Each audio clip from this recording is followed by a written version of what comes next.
Kasabay ng pagdiriwang ng Pride Month, opisyal na inulunsad ng Hotel Sogo ang Hotel Sogo Pride Pass, isang eksklusibong discount card na inalaan para sa LGBTQIA+ community.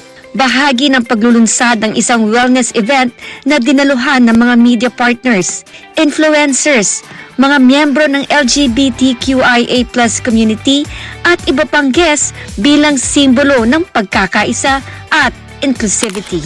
We don't limit ourselves or the hospitality. We would like them to feel the inclusivity of Hotel Sogo. That whoever you are, whatever you do, we are here for you, for your good stay and special service. Ayon sa Hotel Sogo, layunin ng Pride Pass na hindi lamang magbigay ng eksklusibong benepisyo sa mga cardholders, kundi maging simbolo rin ito ng kanilang patuloy na suporta sa pagkakapantay-pantay, respeto at pagtanggap sa bawat individual. Thank you very much. Ngayon ma'am, nakukuha na rin namin yung love, respect ng ibang tao.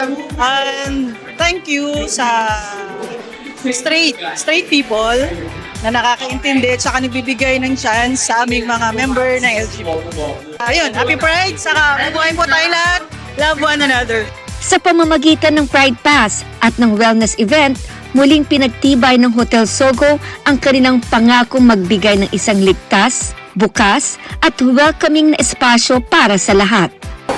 Ang daughter ko is also a member of the LGBTQ++. And so, ganyan po ang aking suporta dahil personal ko na nararamdaman din kung ano rin yung pangangailangan ng ating mga kapatid na mga LGBTQ. And so, sa lahat ng supporters dyan, maraming salamat na binibigyan nyo ng concern. So, support lang tayo lagi. Thank you, Hotel Sogo.